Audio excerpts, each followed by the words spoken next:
Welcome to Stocking the Pantry with Hal, a series of articles, videos, and other ramblings to provide information and resources for everyone to become better prepared. And hopefully we'll have some fun along the way. Welcome. Today we're going to be doing what's called a fast, flavorful garlic dill pickle.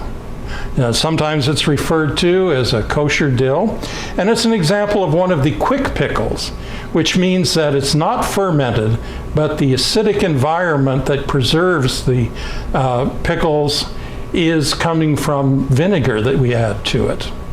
So it's very similar to the same process that we were using when we pickled string beans. It's based on a 50% solution of vinegar to water, and it adds in dill and garlic, and you can also add some peppers, either whole ones or some flaked peppers if you like them a little more spicy. So what I've done is I've gone ahead and cut up the majority of them and got the jar started. But one of the important things with cucumbers, which majority of people know, but I'll always remind you, is the blossom end, the end with the flower, has some enzymes in it that after the cucumber is picked, if you don't get rid of that, when you're pickling the cucumber, it's going to be releasing those enzymes, which make the cucumber very soft, and so your pickles will be very soft. I also like to take off the stem, and then you can see this is one of the last cucumbers that I'm getting from my garden from the first planting. And so it's a little bit different shaped. So I'm going to go ahead and I'm going to kind of like even it up a bit.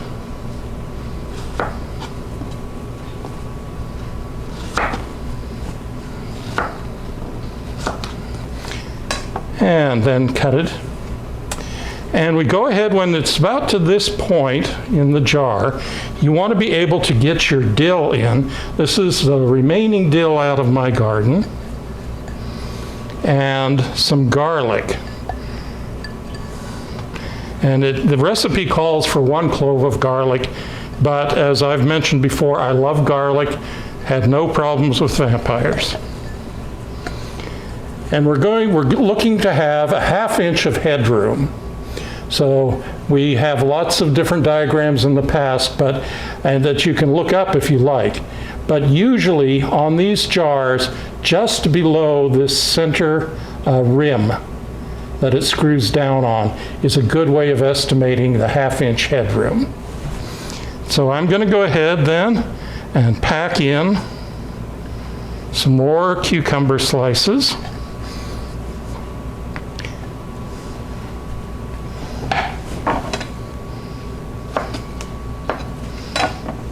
I like a good tight fit in there because it'll help keep your cucumbers from floating.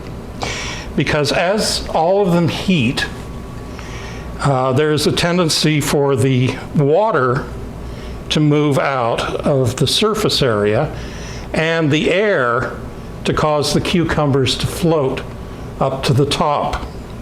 And so if you pack them in pretty tight, that'll hold them, because as they're heating and the vinegar and the salt in the brine pulls out some of that water, and as it sits, it replaces it with the vinegar solution.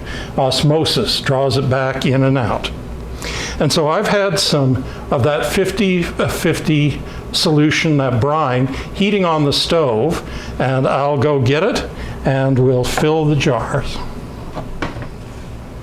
All right, so we've got a nice batch of the 50-50 vinegar to water with salt, and got it all heated up.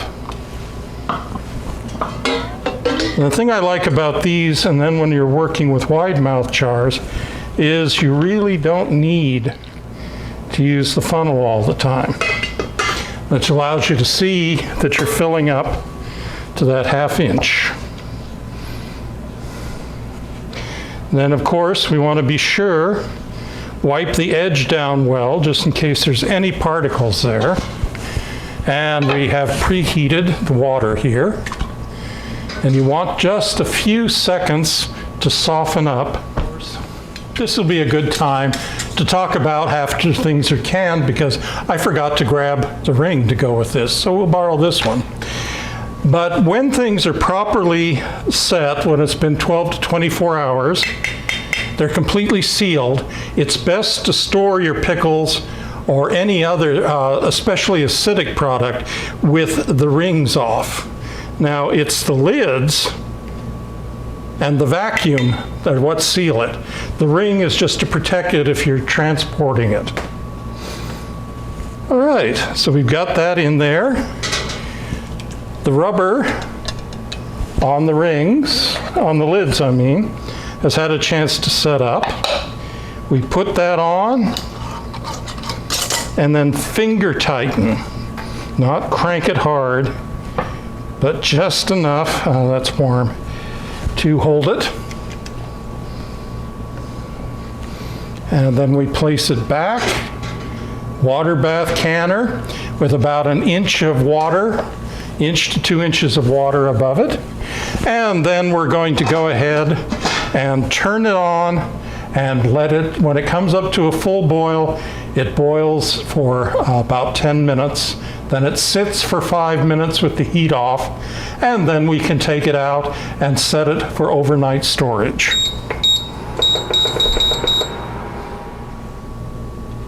All right, it's been the 5-minute stand period, time when we turned the heat off, and that allows the vacuum to suck the lid down and make it a little more stable.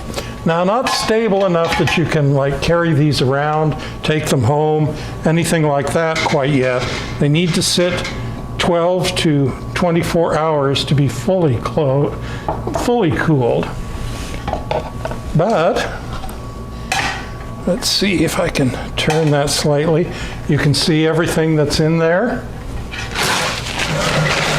Nice and tasty, and you never want to push on the lid. The water on top doesn't matter. Just either lay a cloth towel or a paper towel and let it suck up without pushing down on the lid. And so thank you all for joining, and I hope to see you at our next virtual canning party.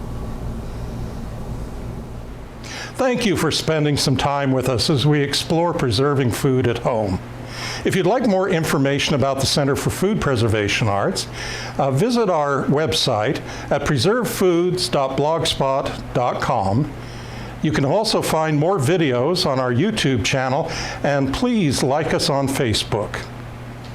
There are links at the end of this video, but also in the comments section. So please join us at our next virtual canning party as we continue stocking the pantry.